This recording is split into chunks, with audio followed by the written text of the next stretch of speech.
de la Universidad Austral de Chile.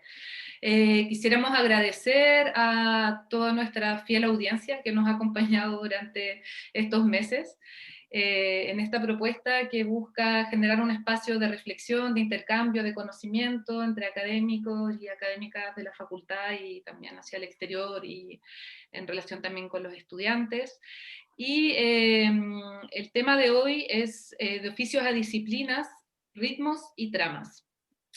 Bueno, antes de presentar a quienes nos acompañan hoy y van a hacer las presentaciones de esta jornada, quisiera la palabra a nuestro decano, Felipe Pinto de Ayar, quien va a dar unas palabras de bienvenida.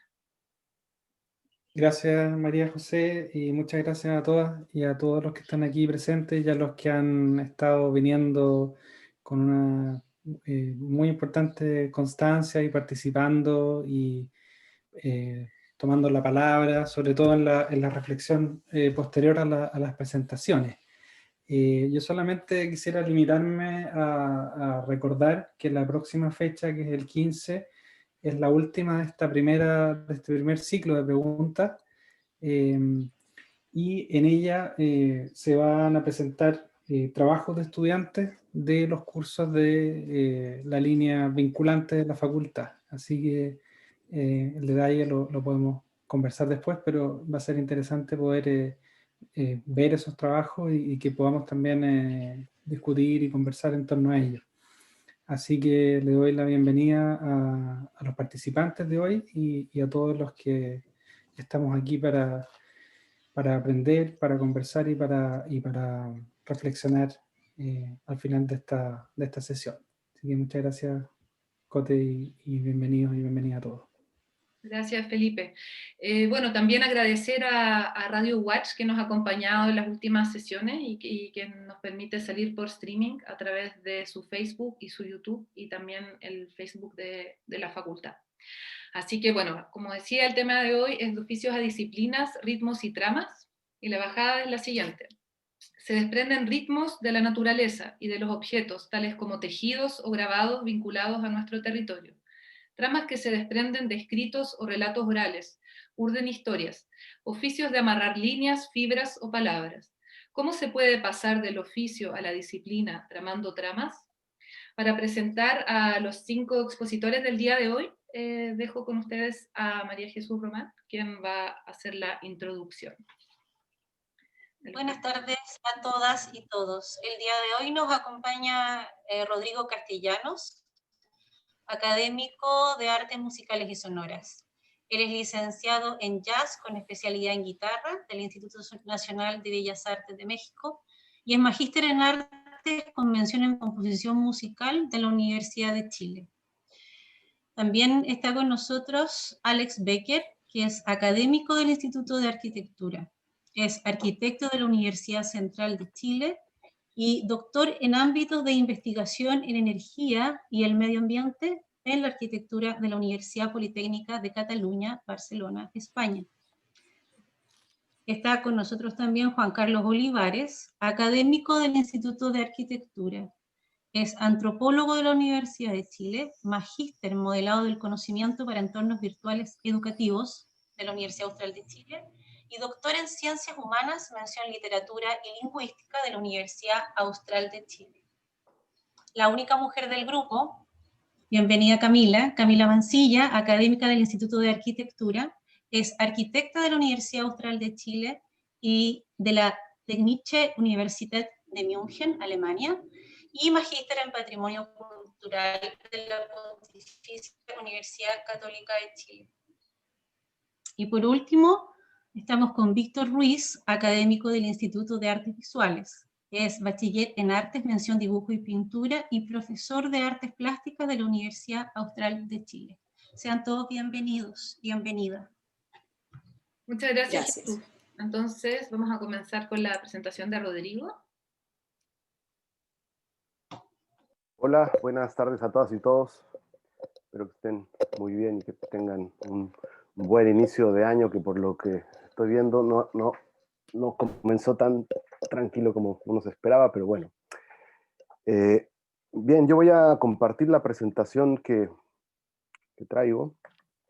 un poco complejo poder abarcar en estos 6 minutos, así que voy a ponerle velocidad. Bueno, yo presento esta imagen de una representación, digamos, de una red neural, solo a modo introductorio, porque tiene un poco de relación con los temas que quiero abordar en el ejercicio de responder a la pregunta sobre cómo se puede pasar del oficio a la disciplina, y voy a hacer referencia principalmente a las áreas que me involucran, que viene siendo, bueno, la música, el sonido, y algunos cruces y oficios que se dan, que vendría siendo, bueno, la creación, la composición, la interpretación, la docencia, la reflexión, el ámbito de la investigación, y también todo lo que tiene que ver con la gestión, esta idea de la vinculación y la mediación de los proyectos, ¿no?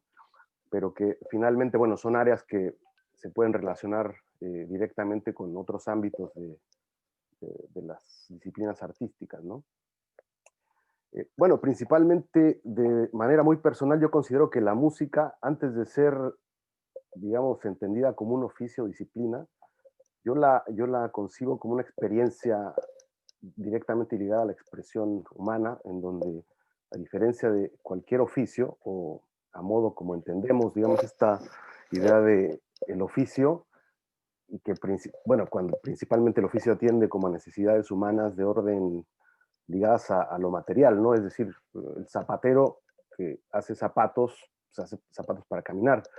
Y a diferencia de esto, el músico como oficio genera a partir de un instrumento o de un objeto una materialidad sonora intangible que no podemos percibir, pero que sin embargo sentimos, y que impacta y moviliza directamente al ser humano desde lo sensorial y perceptivo, lo cual implica ya que surjan múltiples preguntas que son bien complejas de responder en un corto tiempo, ya que, bueno, estamos entrando a los umbrales del ámbito, de ámbitos muy subjetivos, en torno a que la música fuera del orden de lo cultural y social, entendiendo que la música cubre ciertos roles a nivel cultural, social, eh, no dice cosas de manera objetiva como ocurre con el lenguaje, ¿no? Adorno tiene por ahí un libro, un ensayo maravilloso al respecto de estas distinciones, bueno, con lo cual ya podemos establecer las primeras pautas para problematizar y reflexionar en torno a los propósitos de este encuentro, de lo que sería esta presentación. Bueno, por otra parte, bueno, si queremos considerar a la música como un oficio, notaremos que en sí misma la música para ese despliegue espacio-temporal que tiene a través del sonido, también de la interpretación, bueno, pues implica un cruce entre oficios y disciplinas transversales que son complementarias también y que hacen que la música pueda existir.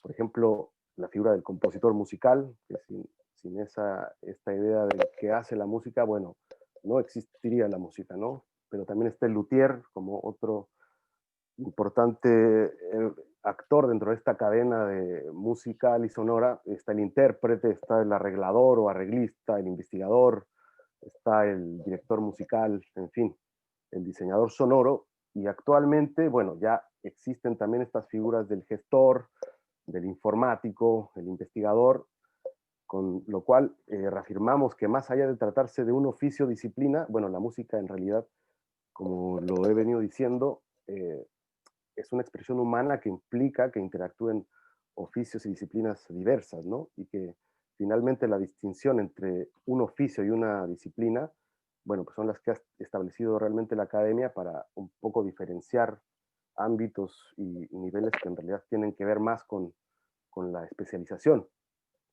Pero nosotros, si consideramos ya desde las músicas primitivas, rituales, ceremoniales, festivas, la música con fines eclesiásticos o la música que ha sido compuesta por encargos a lo largo de toda la historia de la música hasta la industria de la música actual, bueno, pues los oficios y las disciplinas que implican e involucran a la música no solo han perdurado en el tiempo, sino que se han ido expandiendo a lo largo de la historia, también a consecuencia del desarrollo tecnológico y de la creciente industrialización, sobre todo en el ámbito de la música y de la masificación de la música, con lo cual pienso que el concepto de música en sí mismo es una trama que también podemos entenderla como amplia y como compleja, ¿no?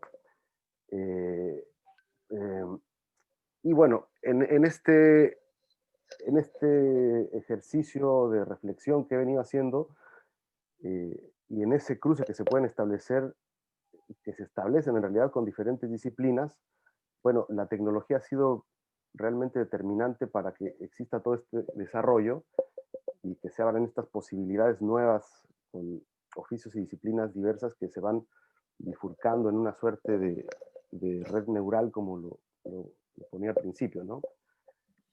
Por ejemplo, el ejemplo más claro, voy a poner un ejemplo un poco, quizás, un poco gracioso, que es el reggaetón. Bueno, el reggaetón, al que yo sinceramente no me atrevería a definir como música, bueno, ha generado un montón de oficios a su alrededor, ¿no? Como peluqueros, tatuadores, joyeros, diseñadores de ropa, en fin. Lo pongo como un ejemplo solamente para notar que todos estos temas son temas que me interesan mucho. Me interesa mucho reflexionar no solo en lo que la música involucra en el ámbito perceptivo, sino todo lo que se cruza en torno a ella, ¿no? Por lo que, digamos, ya en esta situación de pandemia, bueno, es importante también reflexionar sobre los desafíos que hay hacia adelante, porque la música y los oficios que cruzan a la música están cambiando de una manera vertiginosa. Por ejemplo, ahora ya no hay conciertos en vivo, ¿no? O escasamente. No hay ensayos, ya los músicos ya no ensayan. Bueno, no hay evidentemente no hay conciertos, y los trabajos, digamos, que principalmente están realizándose, bueno, no hay músicos callejeros tampoco, tienen relación con las grandes productoras que trabajan, digamos, para musicalizar videojuegos, para series televisivas, pero, por ejemplo, el oficio de copista, algunos oficios, también como el de director musical, están realmente sobre todo en esta situación de pandemia, en peligro como de irse extinguiendo, ¿no? Paulatinamente. Además que, bueno, también la, la, la cantidad de matrículas cada vez es menor en todo lo que tiene que ver con la educación musical en las escuelas de música, y bueno, y se han reducido significativamente los shows, los bailes, las fiestas populares, incluso, como decía, los músicos callejeros, pues bueno, ya es muy raro que los podamos ver, porque las calles están, digamos, en esta condición de pandemia, un poco aisladas, solitarias las calles. Y bueno, y si sumamos, claro, la rapidez y el vértigo con que esto ha ocurrido, me parece que hay que trabajar muchísimo hacia adelante, y más aún cuando estamos enfrentados a esta condición de incertidumbre también que nos ha impuesto justamente la pandemia, y que hasta ahora no nos permite saber con certeza si los oficios y estas disciplinas asociadas con la música van a continuar en esa condición de normalidad o de evolución temporal a la que estábamos acostumbrados, desarrollándose a un ritmo y a una velocidad a la que estábamos más o menos acostumbrados, o si más bien habrá que pensar en un contexto híbrido, digamos, presencial o virtual, o definitivamente virtual, de aquí para adelante, ¿no? Y en este caso, a modo muy personal, bueno, yo intento algunas alternativas que pienso que funcionan bien en el aquí, en el ahora, en este tiempo presente, en medio de esta incertidumbre, como lo menciono, a modo de poder acompañar los procesos formativos también de estudiantes, de poder desarrollar y visibilizar mi trabajo también, y de poder operar también como un agente, como un nodo, como una especie de celestino también, que permita que interactúen diferentes personas, diferentes creadores, diferentes movimientos, a partir de hacer uso de manera ética y adecuada de las posibilidades que tengo a disposición como académico, como músico creativo, y también, bueno, como gestor, que la gestión la he venido haciendo hace muchos años, ¿no? Y en este Rodrigo, sentido, bueno, disculpa, voy a tener que interrumpir porque estamos ya en el tiempo de tu presentación, así que muchas gracias, y bueno, quedamos después para el momento de preguntas y respuestas también para ir dialogando entre también las distintas disciplinas. Así que muchas gracias, y ahora pasamos a la presentación de Alex Becker. Que voy a compartir yo su presentación. Si puedes dejar de compartir la tuya, Rodrigo.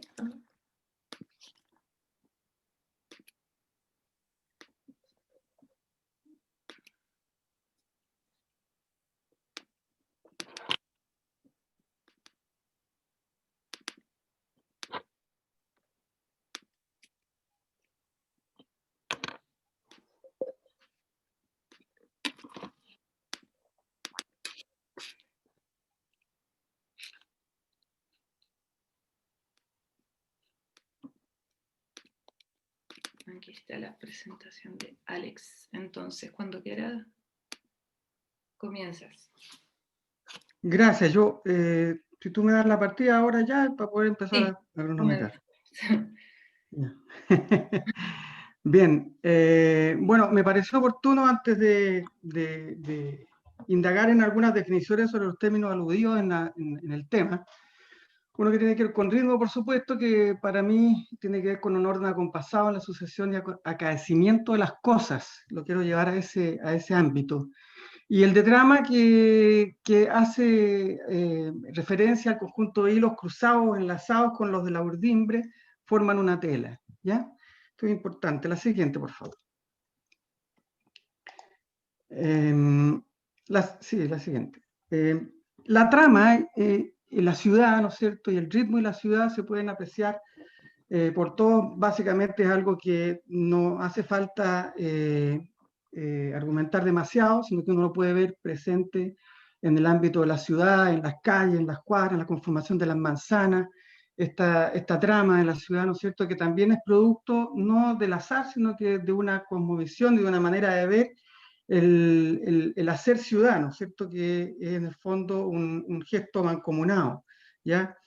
Pero por otro lado también tenemos la idea y la proyección del hombre al servicio de la máquina, que viene rodando desde el siglo decimonónico, ¿no es cierto?, a partir del modernismo, y que curiosamente subsiste en el colectivo en el sentido del empoderamiento de la máquina y la pérdida del valor del ser humano. De alguna manera se ha instalado esta figura, digamos, en el colectivo. Ya vayamos a ver si es así o realmente no es así. La siguiente, por favor.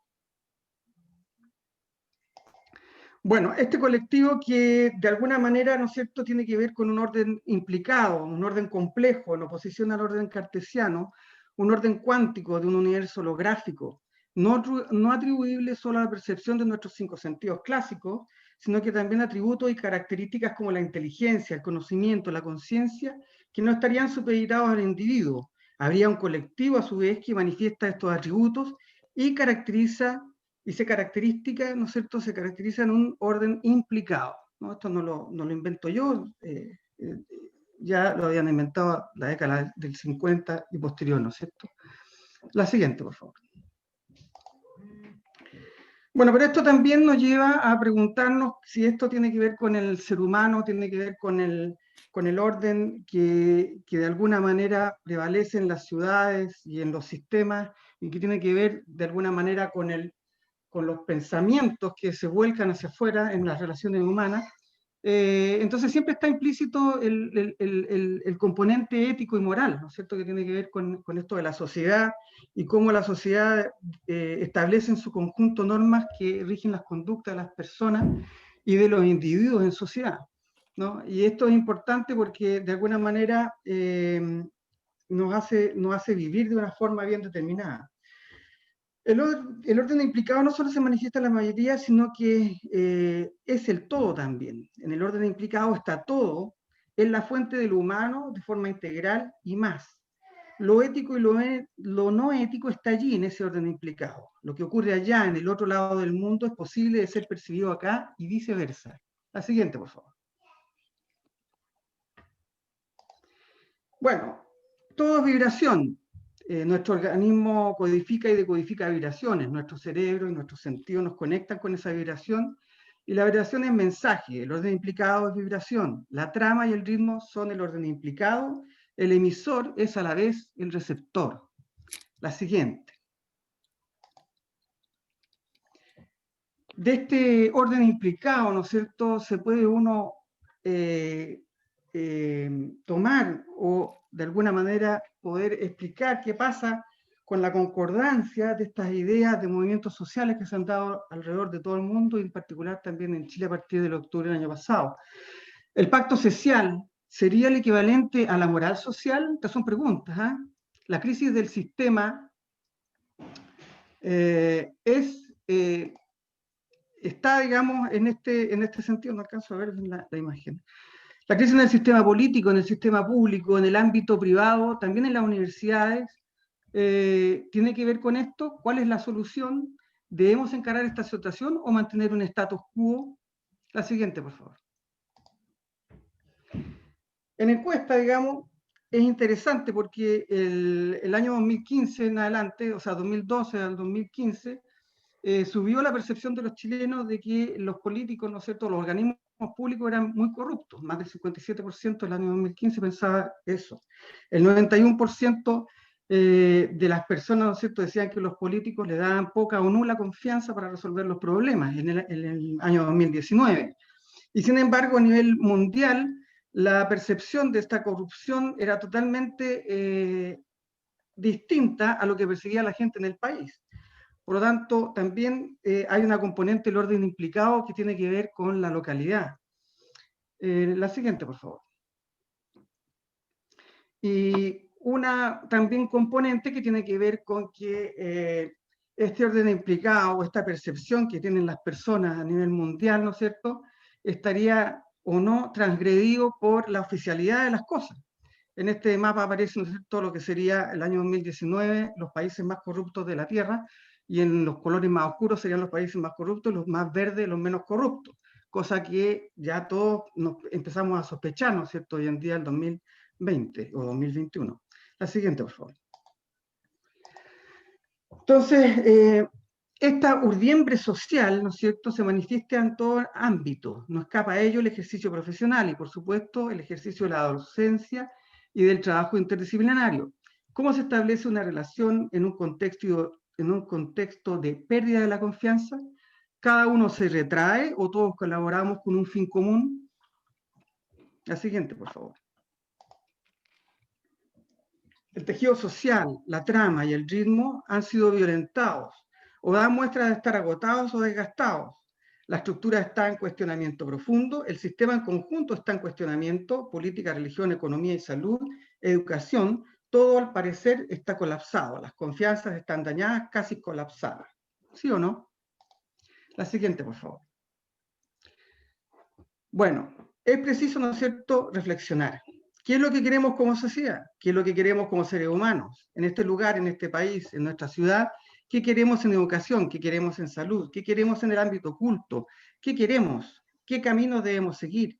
¿Importa lo que queramos como individuos o realmente tenemos que hacer un esfuerzo colectivo? La siguiente, por favor.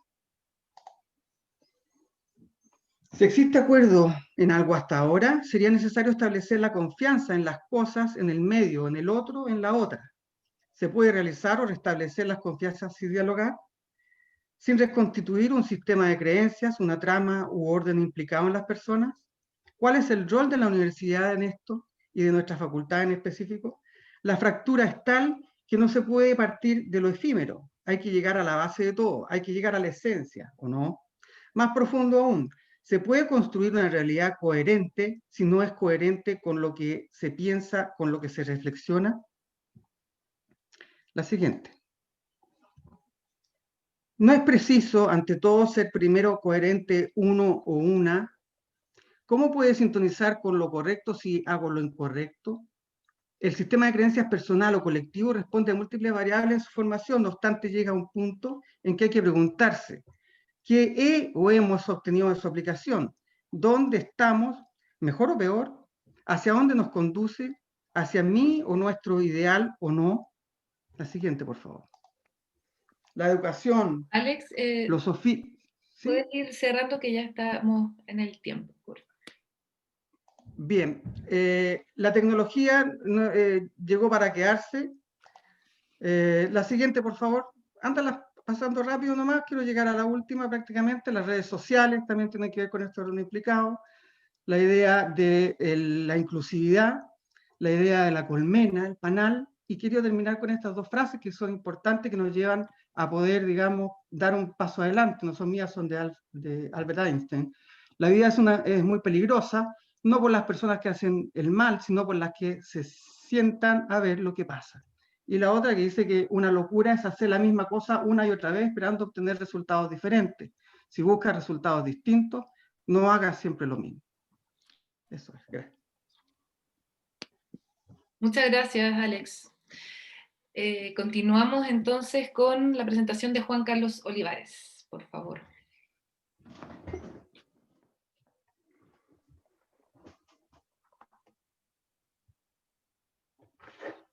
Bien. Bien. Bien. Buenas tardes. Se agradece al equipo de Decanatura la invitación. Etnógrafos en la trama, antropólogo, poeta. El etnógrafo cautivo. En mi oficio, en el oficio me habitan travesías, me habitan lejanías e inmensidades, viajeres y los itinerarios de las sombras, la muerte, los recorridos de la muerte. Lo que yo hago hace que el fantasma de Jorge Tellier, mi querido amigo, me asalta en todos los poblados del sur austral, me acompaña. Soy un escritor, fundamentalmente escribo. Y entiendo que el mundo es profundo, el mundo es una esfera aparente, que ella entera repleta de umbraladas, crossroads y abandonos, trama de la traza, costura y traslape, textos que se estructuran en ritmos y tramas.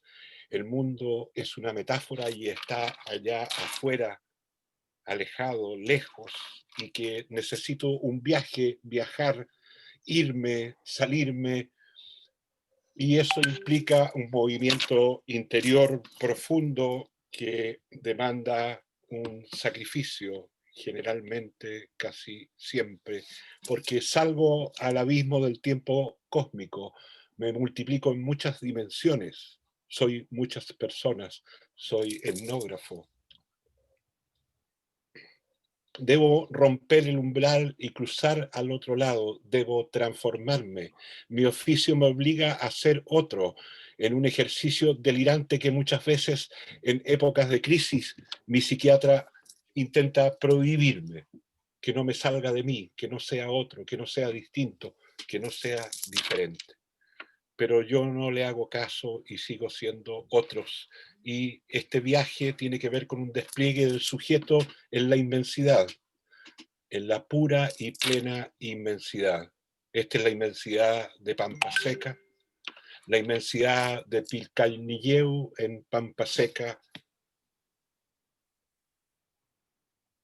Somos como el chamán, subimos o bajamos, ese es el recorrido.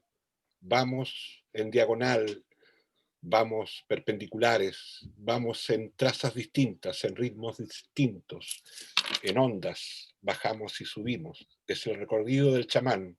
El etnógrafo anda caminos de chamán. Y el etnógrafo se constituye y se configura como tal en la otredad. Y siempre, muchas veces, puede estar al otro lado de la ventana, mirando y escribiendo, anotando, tomando café, fumando, esperando la muerte. Y el etnógrafo fundamentalmente en su oficio lo que hace es mirar y amar. Es el ojo que mira y ama. El ojo que mira y llama, llama, mira, ojo. Y como dice mi querido amigo Pedro Araya Riquelme, la mirada etnográfica es una construcción falible, hecha de pedazos de representaciones, de traducciones de lo real y de lo sensible, en última instancia de una selección que busca una singular coherencia. Y como escribí yo, sentado entre las bancas de mañío de la iglesia, River Phoenix ofrece Lucky Strike sin filtro a una muchacha que llora. Y eso fue lo que se encuentra, eso es lo que se trae, ¿ya? Pedazos del pedazo. Se habita el mundo de las realidades alteradas muchas veces, ¿ya? se encuentran espíritus, fantasmas, diferencias. Un piuchén del valle del Illapel, un animal mítico en el mundo de los cabreros. Y tenemos encontronamientos, nos encontramos con los distintos, con las diferencias, con las otras, con los otros. Y ahí nos quedamos, días, semanas, algunas veces meses. Conversamos, estamos al lado de la estufa, averiguamos, escuchamos. Hemos contado nuestra vida innumerables veces, una y otra vez. Intercambiamos. Y asistimos al festín de la comida. Cuando hay comida, un antropólogo está contento porque significa que fue bien recibido, tal como decía Arcadio Jeffrey Melillanca en Futagüyemapu en la década del 70. ¿Y qué es lo que trae el etnógrafo? El etnógrafo lo que trae y lo que termina de construir en su escritorio, en su oficina, en su casa, en la red, es el aparecer de la trama oculta. Algo así como: los techos de los ranchos nos protegen de la noche y la lluvia. Nosotros matamos corderos y una de las formas de mostrarle a la gente, a los de las artes, los brujos, es dejando nuestras cosas arriba del techo, el espacio para ofrecerle al otro, los de las artes, y mostrar a los otros, los lepuneros, los que ofician la creencia, también. Matando un cordero y pones el cuero arriba, y aparte de entrar al de las artes, del otro lado se hace ceremonia a lo que le estás ofreciendo. Hay alguien que siempre te está mirando. Son los antepasados. El oficio tiene que ver con la costura, tiene que ver con el traslape, tiene que ver con una trama de fragmentos. Y es la arquitectura que encontramos. Es la mirada de la antropología poética en el trabajo arquitectónico, ya con los arquitectos, junto con ellos. Vamos trayendo estas maravillas del mundo, estas maravillas de la diferencia. Gracias, me pasé un par de segundos. No, estuviste muy preciso. Se agradece la precisión y las imágenes y palabras muy evocadoras. Así que gracias. Y continuamos entonces con Camila Mancilla. Hola, buenas tardes. Gracias por la invitación. Lamentablemente estoy con mal internet, mala conexión, pero vamos a ver si funciona. Lo que hoy les voy a presentar es un trabajo que está en proceso. Trabajo en el proceso, ¿vale? Y está dedicado especialmente a las mujeres arquitectas también. Es un texto de trama.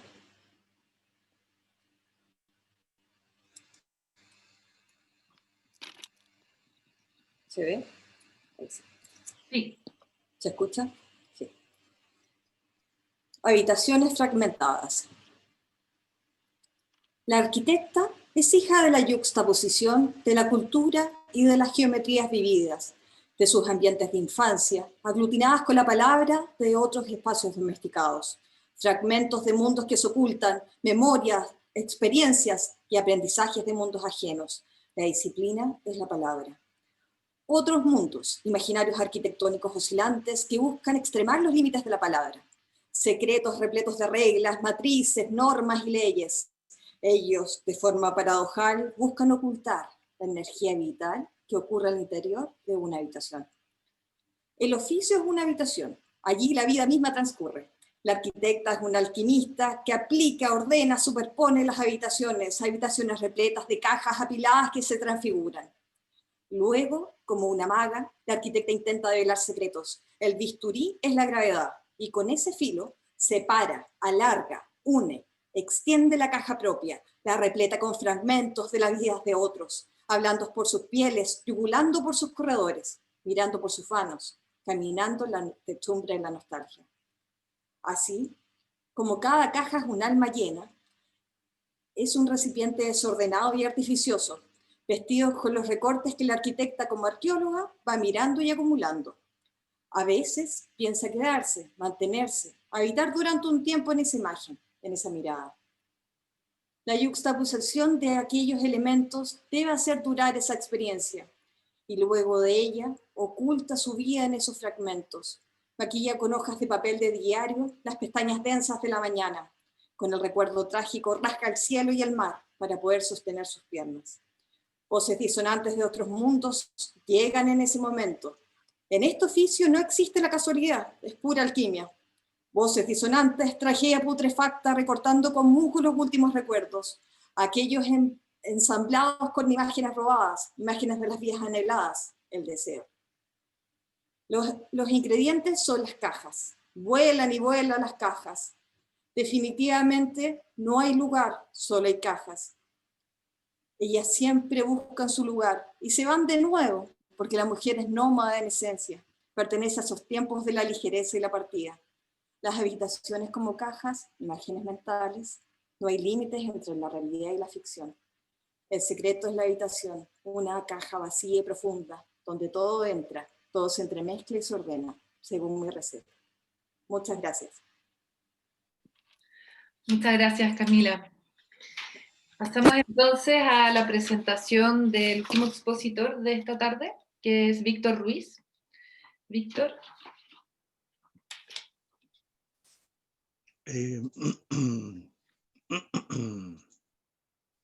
Tienes que permitirme compartir.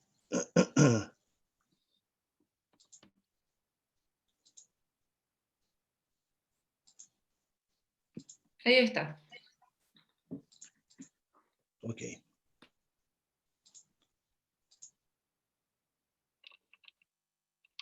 ¿Se ve ahí? ¿Bien? ¿Sí? Sí, perfecto. Ok, dame un minutito. Ok. El oficio o la disciplina. El oficio se refiere a un servicio o trabajo que se desarrolla. Por ejemplo, podemos mencionar los oficios carpintero, herrero, albañil, pintor, músico, artesano, etc. Así, un oficio es la acción y efecto de hacer una obra. Estas son como descripciones bien a la pata, ¿eh? Son un poquito arbitrarias. La disciplina también puede emplearse como sinónimo de arte o de la ciencia, la disciplina de la escultura, la disciplina de la química. En este sentido, lo que caracteriza la disciplina artística o científica es que cada una posee un conjunto de conocimientos, principios, métodos y objetivos que le son particulares. El ritmo y la trama. El ritmo, el pulso, para los músicos, la trama, en la plástica, la música, la poesía, la arquitectura. Yo soy intruso, me meto en varios temas. En la arquitectura no alcancé porque tuve que cerrar antes de tiempo. El ritmo, del latín ritmus, el ritmo es un orden acompasado en la sucesión de las cosas. Se trata de un movimiento controlado o calculado que se produce con la ordenación de elementos diferentes. Por ejemplo, una sucesión de palabras con sílabas largas y oraciones extensas hace que la obra tenga un ritmo lento. En la plástica.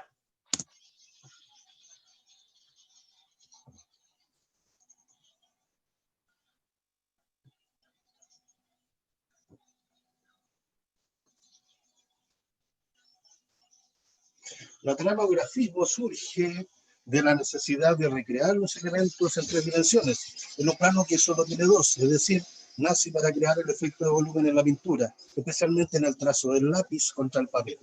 Mediante la trama también se puede hacer sombras o crear la profundidad en varios fondos.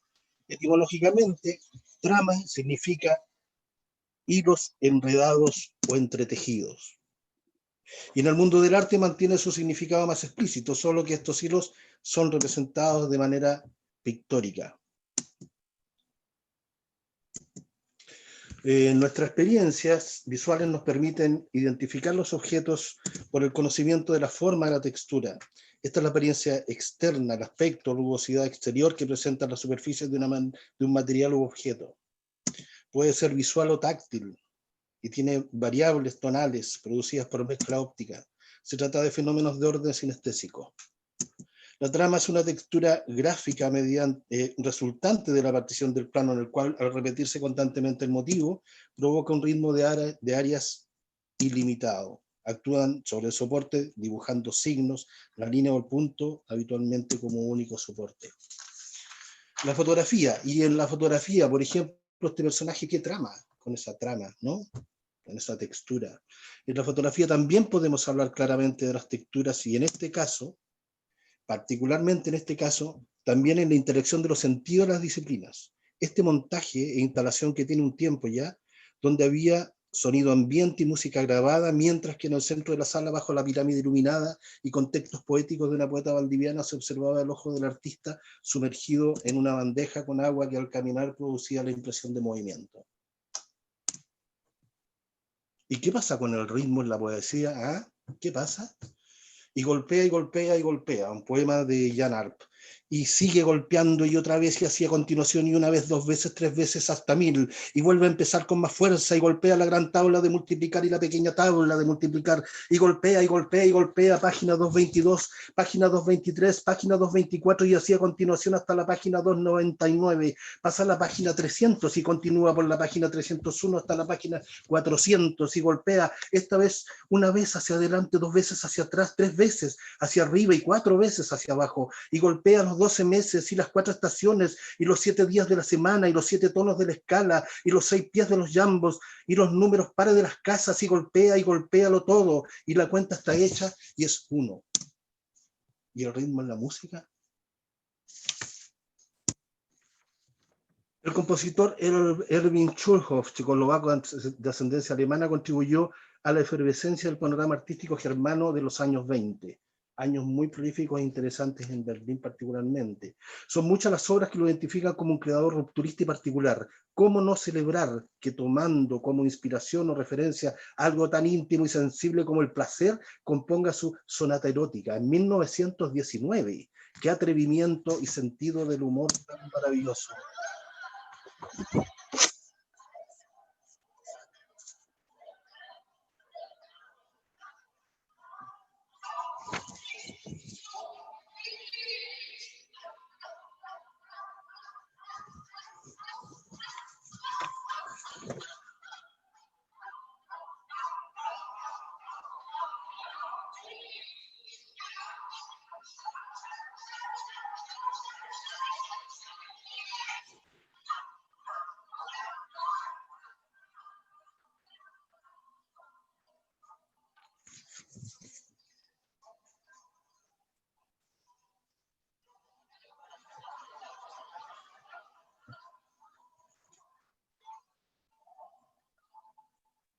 Propongo también revisar la obra de Meredith Monk, artista de la performance, directora, vocalista, cineasta y coreógrafa estadounidense.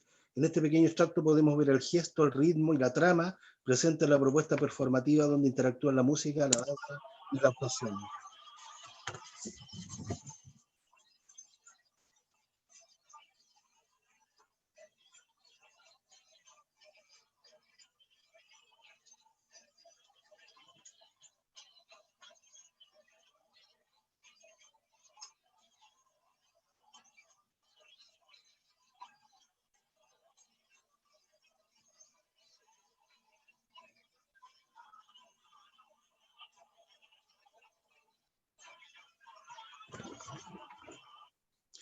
Finalmente, y el recuerdo cariñoso de una amiga tremenda que partió hace poco y con quien nos unieron muchos proyectos y momentos. Este pequeño fragmento de video basado en su último libro, Fuerza Bruta, donde también podemos apreciar el ritmo en la música, la imagen y el texto poético.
Muchas gracias.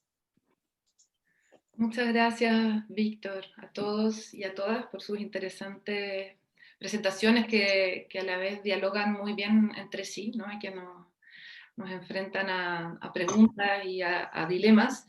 Yo recogí aquí algunas palabras y quería hacer una pregunta a partir de ellas, que son tecnología, umbral, hilos, alquimia, transformación y confianza. Quería hacerle una pregunta a Camila, vinculado con estos temas, ¿no? Y es cómo lidiar hoy con la tecnología para traspasar los nuevos umbrales que se nos imponen y transformar así la falta de alquimia de la distancia en hilos virtuales que construyan una nueva trama de confianza.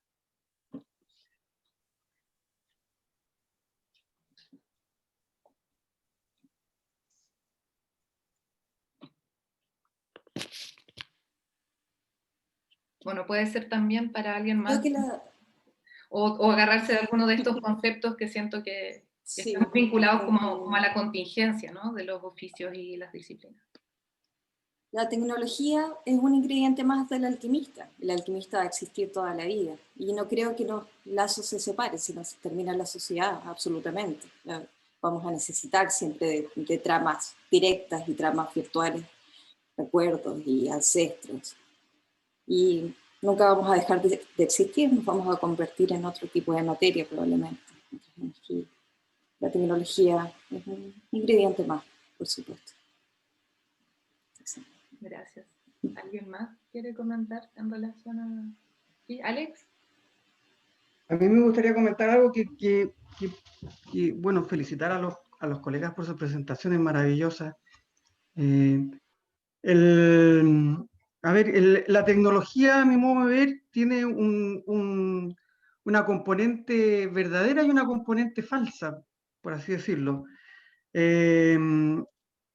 Si lo comparamos con esto que subyace a la sociedad y que es este colectivo, este imaginario colectivo que está ahí y que se nutre de todas las vibraciones de todas las personas, la tecnología bien podría ser algo muy positivo en tanto la gente lo ocupe de manera positiva, vuelque sobre ella sus verdaderas intenciones y su vibración.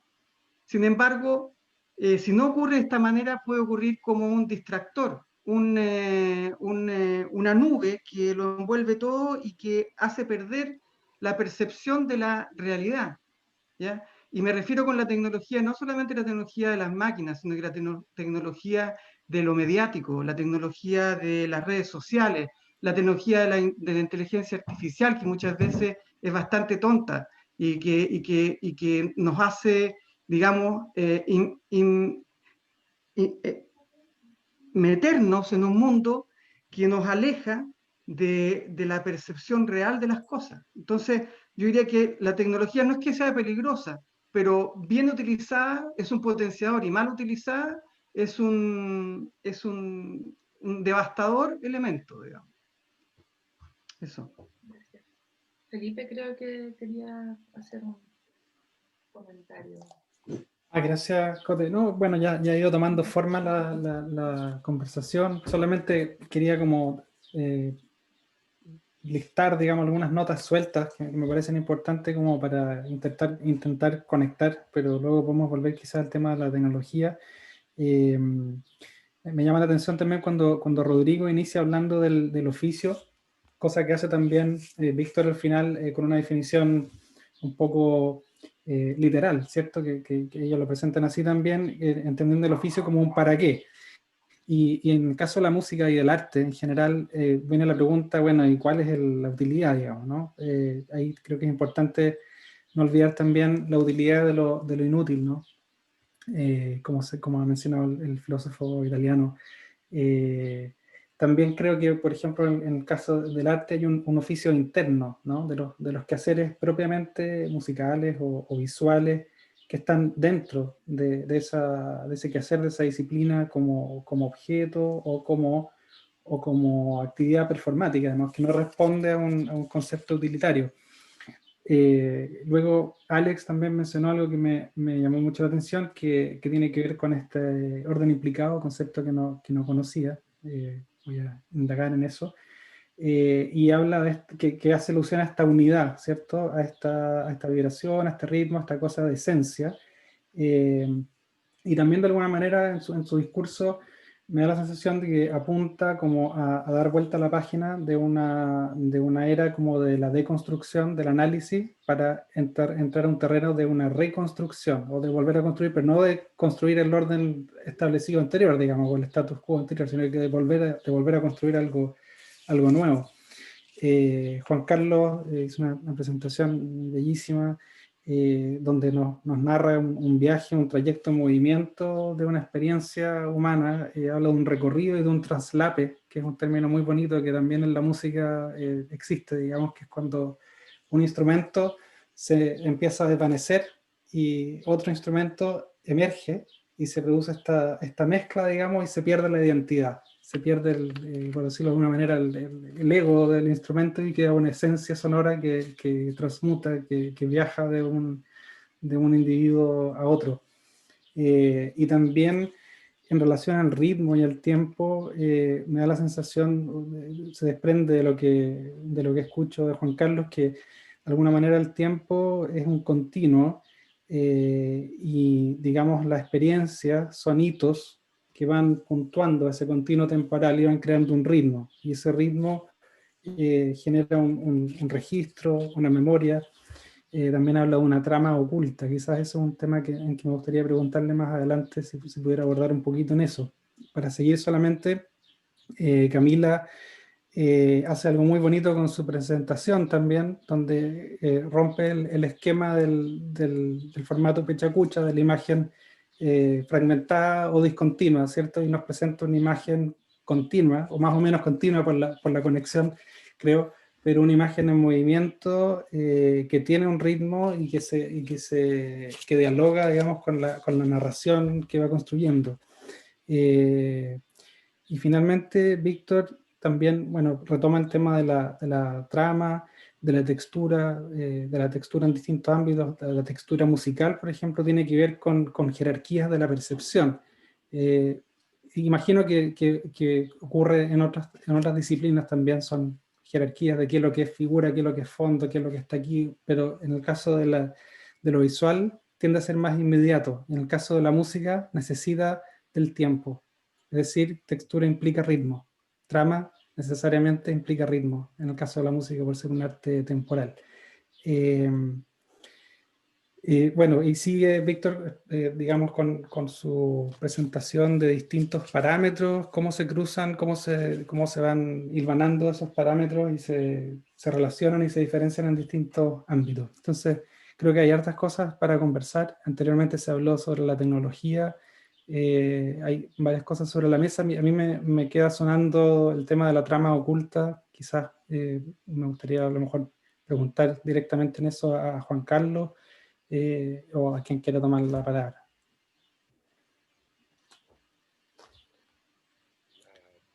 La trama oculta es aquello que tiene que ver con un hecho muy antiguo, evidente, que es capaz de penetrar y ver y levantar aquellos elementos que definen y estructuran la realidad y que están muchísimo más atrás de la pared. Esto significa que yo puedo establecer un patrón recurrente que gatilla la configuración arquitectónica en una ramada de un Yatúe, un campo sagrado mapuche, una casona vernacular de Osorno, cerca del centro, ¿ya? Y algunas obras de arquitectura neoclásica en Valdivia y arquitecturas modernas diseñadas por arquitectos profesionales, académicos de la universidad, diciendo que todas esas arquitecturas son techumbres contra la garúa, que son techumbres contra la muerte, porque lo más obvio en el sur es la muerte que causa la lluvia, que es otra trama oculta, otro elemento oculto. Entonces, con esto termino con esta mirada desde la antropología poética que busca metamorforizar el mundo, construir metáforas. Lo que hace en definitiva es ver esas tramas ocultas. Y eso es esencialmente lo que yo hago desde que trabajo con los arquitectos desde los años 90, entregarles ese preciado regalo. Ellos verán si lo consideran. La felicidad mía está en el viaje.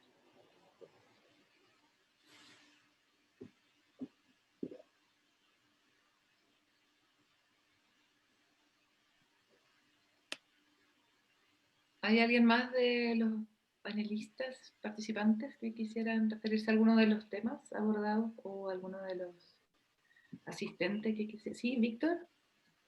A mí me interesaría particularmente, bueno, yo soy un amante de la música y por eso me meto en terrenos que de repente no me corresponden, pero me meto desde el punto de vista del admirador y del escuchante.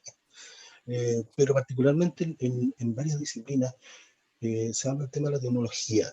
La pregunta es en qué minuto es el uso, o de qué manera es el uso de la tecnología la que pueda pasar a llevar el asunto creativo o el tema creativo. Y se me viene a la mente particularmente a propósito de la música, y que creo que Alex mencionaba el tema del reggaetón, que encuentro que es absolutamente despreciable también como género, creo que no es género, no sé qué es.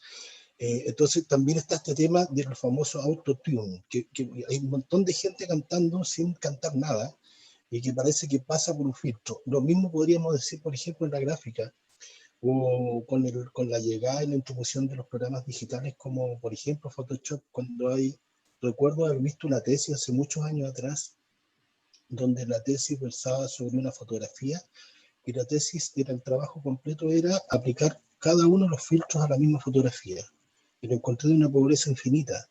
Entonces el tema es en qué minuto la tecnología pasa a llevar las riendas y deja lo creativo al lado, deja de ser una herramienta para convertirse netamente en la base de la cuestión creativa.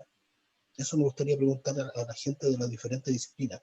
¿Cómo lo ven ellos en arquitectura, en música, en diseño, etcétera?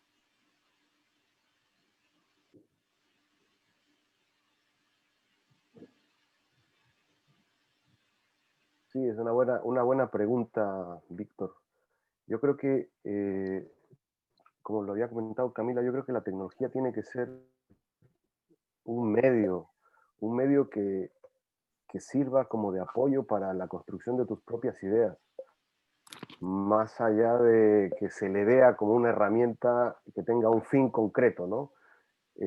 Lamentablemente en el mundo del arte, y la música no es la excepción, se toma la tecnología como pretexto para, para crear, y es en donde yo creo que digamos, se generan estas incertidumbres o esta falta, digamos, de, de propuesta, ¿no? Hay propuestas que justamente no llegan a intentar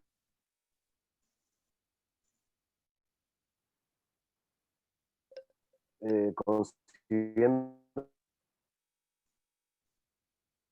¿Se pegó el audio? Sí, Rodrigo creo que está con Se problemas pegó el audio. de conexión.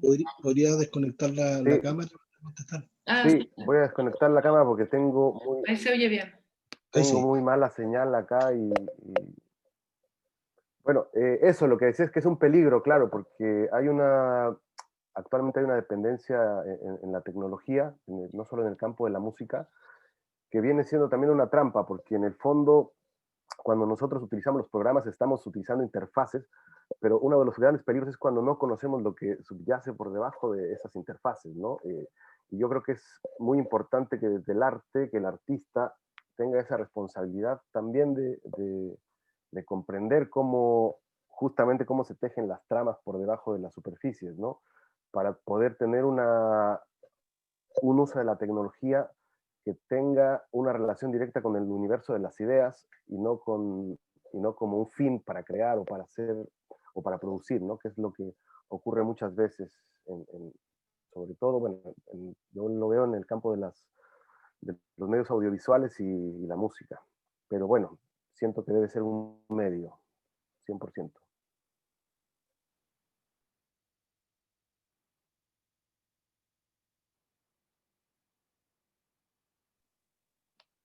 Sí, de hecho es como un tema súper relevante también en términos de nuestro rol como educadores también, ¿no? Como también formar en una perspectiva, una relación crítica también con la tecnología.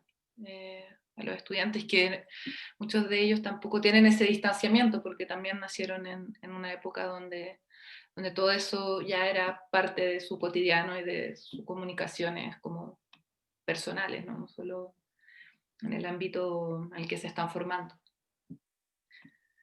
Camila, ¿querías comentar algo, no? Estás en silencio.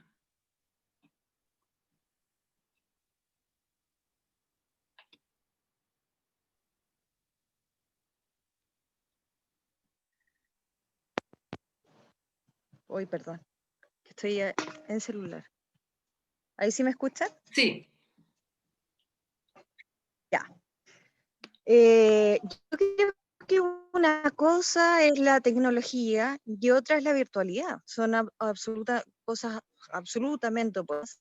Mucho del arte contemporáneo que consumimos y conocemos está tocado o de alguna forma se gesta también gracias a los nuevos impulsos o las corrientes, las distintas corrientes y medios que la tecnología puede apuntar. Entonces yo creo que al igual que todo nuevo producto o nuevas corrientes, nuevas políticas, si no son bien situadas o son medidas, van a ser una catástrofe. Pero si se miden, se proporcionan y se aplican, por supuesto que puede ser una obra maestra. Entonces depende mucho de quién lo componga, quién es el que está detrás de eso. Y el nombre no es, creo, respondiendo a la pregunta de Víctor, no creo que tenga que ver con un solo software, no creo que tenga como no hay una sola empresa detrás o el culpable sea la tecnología en sí. Creo que esa es una perspectiva muy reduccionista. Estamos ahora a través de esto y nos permite acompañarnos y escucharnos, y eso es fantástico, por supuesto, y estamos creando, estamos haciendo, ¿no es cierto? Y estamos pensando. Entonces eso es maravilloso, y creo que tal como, bueno, eso, que un tema es la virtualidad y otro tema es la tecnología en sí misma. Eso es mi opinión. No sé si me están escuchando. Sí, un poco entrecortado al final, pero sí se escuchó. ¿Felipe? Gracias, Cote. Sí, yo creo que lo que dice Camila es súper importante, hacer esa distinción entre lo tecnológico y lo digital o lo virtual. De hecho, un piano, por ejemplo, es un instrumento altamente tecnológico, siendo análogo, ¿no? Y es una tecnología que ha estado ahí desde el siglo XVIII, digamos, y ha ido evolucionando, pero es un elemento tecnológico importante, distinto a las redes sociales virtuales, ¿no es cierto? Yo creo que la pregunta, de alguna manera, va más allá de una mirada moral o moralista, ¿no? Como de qué es lo bueno, lo malo, o de un juicio de valor que puede tener valor como objeto artístico, o dependiendo de su componente tecnológico o virtual. Para mí un tema clave quizás es el tema de la apropiación en general, y creo que es interesante cómo se pueden ir apropiando las tecnologías. Y aquí paso un pequeño spoiler quizás de lo que vamos a ver el próximo viernes. En algunas de las propuestas de los estudiantes ha habido cosas interesantes, por ejemplo, apropiarse de una red social virtual como Instagram, digamos, y ocuparla para lo que no se suponía que era, ¿no? Y presentar ahí otros medios de relacionarse, otros medios de comunicarse, otros medios de interactuar visualmente con la plataforma, digamos. Así como se han pintado poemas con aviones en el cielo, digamos, ocupar Instagram como un lienzo, saltándose cualquier estructura o cualquier formato preformateado que venía hecho y que se suponía que era para otro fin. Entonces, yo creo que ese tema de la apropiación,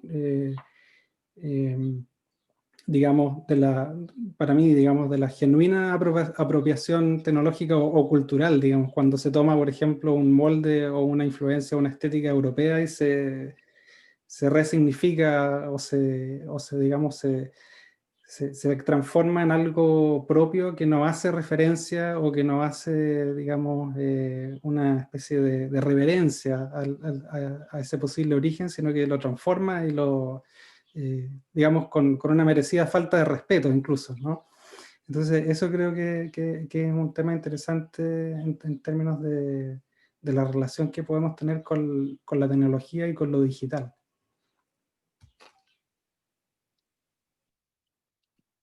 Alex. Sí, yo quería hacer un hincapié que a riesgo de sonar medio un poquito de esto como pacato, qué sé yo, pero la tecnología en realidad es un instrumento. Tú puedes hacer con ella lo que quieras y puedes hacer cosas maravillosas, es potenciarte como ser humano a la mil potencia o caer en un círculo o una espiral profunda de degeneración también podría ser. Yo creo que por eso que es importante el tema que a mí me parece que uno tiene que ver con la reflexión, es una reflexión personal, que parte de una reflexión personal, o sea, parte de cómo te sitúas tú frente al mundo y qué objetivos, qué quieres lograr en el mundo, qué quieres obtener. Y a partir de esa discusión o de esa reflexión personal, te relacionas con los demás.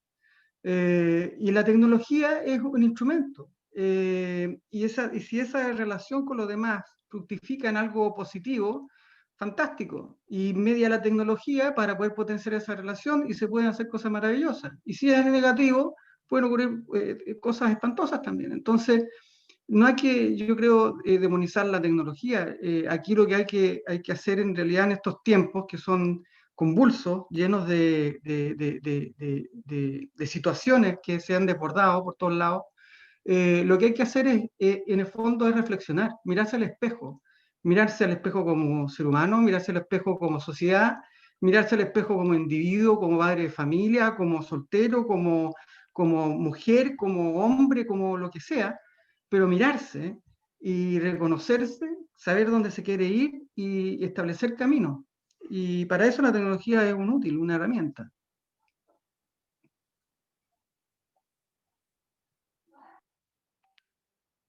Marco. Y luego Jesús. No, solo un comentario y vincular dos cosas. Agradecer las presentaciones, primero que todo. Y quería juntar un par de frases que me hacen sentido. Ojos que mira y que ama, que plantea Juan Carlos, que ve entre tramas. Para ver entre tramas hay que ser otro, ponerse en el lugar del otro, a través del otro. El otro me parece que es, cuando uno puede ver a través de otro es porque el oficio en el otro te hace sentido y es porque quieres entrever algo que está más atrás, que es poderoso, que tiene valor. Estas tramas de contexto, no son otro que para colocarse en el otro uno tiene que tener un oficio, una capacidad de ver. Y ahí tengo mis dolores, y lo junto con lo que dijo Felipe, mis dolores tecnológicos, donde el oficio la tecnología enrarece el oficio. En el sentido de que cuando uno se apropia válida o inválidamente, la tecnología le da el permiso y es rápidamente efectiva. Entonces, de repente, o una percepción puede ser muy personal, una percepción se es real, oficiante en el enrarecimiento que la tecnología permite y deja de lado un poco esa capacidad de oficio de ver entre tramas en profundidad. La sutileza del saber ser oficiante para poder tener la capacidad de ver entre tramas es un saber ser, hacer y conocer que trasluce esa trama.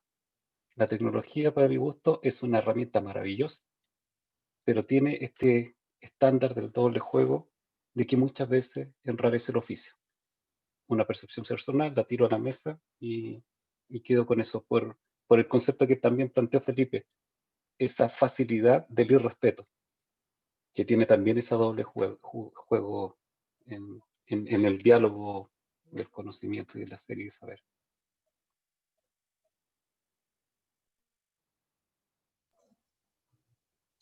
Bueno, el susto o el resquemor a la tecnología, en realidad, me parece que estamos todos medio de acuerdo que no es muy posible, porque todo oficio requiere de una tecnología. En los ciclos que he estado presente, me parece que hay como un consenso general entre los profesores, como que hay un acercamiento, una inquietud, como un interés por el oficio. He escuchado muchas ponencias o charlas que hablan con mucho aprecio del oficio. Y ahora nos ha tocado, sobre todo, ¿no?, pensando en los estudiantes de primer año, como de alguna manera invertir, ¿no?, el orden, porque es como nosotros enseñamos un oficio que luego empieza a ser mediatizado por ciertas tecnologías, depende de la disciplina. Entonces, ahora, sobre todo con los estudiantes de primero, nos ha tocado como revertir eso, ¿no?, como a través de una tecnología, ¿no?, inventar ciertos ejercicios, ocupar diferentes recursos tecnológicos para enseñar o acercarnos a un oficio. Entonces, y ahí retomo lo que decía Marco y Felipe, esta cosa de cómo la tecnología podría enrarecer el oficio, ¿no? Entonces quisiera como, no sé si es una pregunta o solamente una idea lanzada de cómo ir solucionando eso, ¿no? Como esa inversión en que estamos metidos ahora, entre oficio y tecnología en la enseñanza. Bien. En lo personal, yo tengo un parecer que puede que algunos de ustedes compartan o no compartan. Hace 400.000 años el Homo sapiens salió de África. Y la verdad es que 4 o 5 años de pandemia, emergencia sanitaria a nivel mundial, es absolutamente nada en esa dimensión de tiempo. Así que yo pienso, y soy un tipo esperanzado en la vacuna, en esa suerte de tecnología, en que esto va a pasar. No sé cuánto va a durar, 1 año, 3 años, 5, 10, 15. Puede que yo muera ahora o muera después, no lo sé. Pero en realidad, entonces no me preocupa tanto en el largo plazo el elemento de la tecnología, pero sí estoy de acuerdo con Marcos de que esta situación de confinamiento, ya que puede ser cualquier otro confinamiento, que también es parecido al confinamiento de la dictadura, ¿ya? Cuando andar preguntando cosas, por lo menos para los antropólogos, era tremendamente sospechoso y peligroso. Sin duda, el oficio del etnógrafo y ser el otro y tener esa mirada desde el otro, viendo los zócalos, ¿ya?, del imaginario del otro, está absolutamente liquidada. Ya está en la UTI, ya no está oxigenando nada y está muriendo. Nosotros con Pedro Araye, que está presente, él podrá remitir algo más, hemos hecho el intento de generar entrevistas en profundidad, a distancia, utilizando plataformas Zoom. Y lo hemos hecho porque tenemos la suerte, y es la suerte, digo yo, porque no fue nada planificado, es la suerte de que teníamos un arquitecto localizado, que vivía en una comunidad insular, en una isla alejada de todo el mundo, ya que tiene una mala y pésima señal, y donde la gente no posee el hábito del acceso a las redes. Y realmente la entrevista es plana, muy confusa, a pesar de que era estructurada, y no se genera ese clima en el cual uno puede transformarse en ese otro, ¿ya? Entonces, si bien es cierto, obtienes algo, lo que obtienes es información, pero no eres capaz de construir la experiencia, ese encuentro con el otro. No sé, Pedro, si quisieras decir algo más respecto de esa experiencia. Y en definitiva, bueno, eso es la muerte del etnógrafo. Ha liquidado. Por un rato, quizás. No sé. Por un rato. No, a mí sí con respecto a lo último, digamos, y no solamente basado en la experiencia, sino que tengo una idea que ha ido aflorando a través de estos seminarios, que yo veo como repetirse. Por un lado, creo que para mí, por lo menos, mi tecnología tiene que ver con esto, ¿no? O sea, y hay tecnologías que son básicas y son igualmente de peligrosas o de complicadas, no tiene que ver con la mirada. Pero sí, entiendo la suspicacia y los contraargumentos, digamos, respecto a lo que la tecnología más contemporánea produce. Y me parece que lo que ha ido aflorando dentro de todo, y respecto a la pregunta de Jesús, de María Jesús también, tiene que ver que lo que hemos encontrado es que si seguimos pensando que el oficio o la disciplina o el quehacer, las prácticas que tenemos cada uno, se hacen en solitario, obviamente que eso produce esa suspicacia y ese miedo. Pero en realidad lo que todos han mostrado y lo que todos hemos visto es que trabajamos en colectivo. El oficio no se aprende solo, la enseñanza no se hace sola, y por lo tanto esa etnografía que hemos intentado, por ejemplo, con Juan Carlos, como dice él, es gracias a los otros que hemos podido llevarla a cabo o intentar, digamos, hacerlo. Pero también es un reflejo de que quizás, si no es por esta situación, no nos damos cuenta que en el fondo finalmente nadie escribe solo, en este caso, ¿no? Nadie escribe solo, nadie crea solo. Pero sí tenemos esta figura del autor pequeño Dios que se nos ha ido imponiendo, o de la cual profitamos también, y que finalmente también nos lleva hacia una disciplina que con la cual podemos hacer una carrera, podemos filmar, podemos publicar, y con la ilusión de que somos nosotros solitos los que lo hicimos, cuando en realidad la mejor manera de sobrellevar todo esto es en lo colectivo. Y producto de ello también, lo que surgió en estos seminarios también es la idea de que, y eso se hace en estas prácticas que son bastante erráticas, ¿no? En la cual se permite entonces, por lo tanto, el error y la errancia, el viaje y el otro, los otros en este caso, ¿no? No una otredad absoluta, sino que los otros, ¿no? Eso. Bien, Pedro, tremenda reflexión.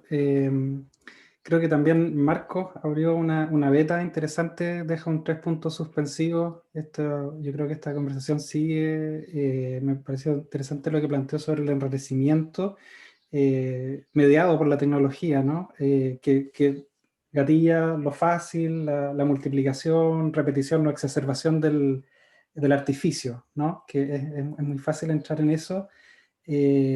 A veces también seduce, yo reconozco que me seduce, digamos, la idea de operar en espacios como eso con la ilusión de la emergencia de nuevos lenguajes, ¿no? Pero finalmente, si es que uno va a generar esta especie de dinámica enrarecida para buscar nuevos lenguajes, habría un proceso de curaduría o de filtro o de escoger qué es lo que está saliendo de ese ruido, de ese artificio, y ahí finalmente uno vuelve al ojo, al oído, al tacto, y finalmente vuelve al oficio. Entonces, bueno, creo que es un tema que da para seguir conversando en honor al tiempo. Solamente les propongo que vayamos cerrando y que nos quedemos con ganas de conversar, esa es la idea. Así que próximo viernes sería el cierre de este ciclo de preguntas con la participación con la presentación de trabajos de estudiantes. Le doy las gracias a todas y a todos nuevamente. Ya lo hemos visto por los correos, pero me tomo el segundo de mencionar la pena, digamos, y la lamentable del fallecimiento de la profesora Carola Ott. Así que, bueno, espero que nos encontremos el próximo viernes y de nuevo gracias a todos. Muchas gracias a todos y a todas. Nos vemos pronto. Gracias. Que estén muy bien. Feliz año. Adiós.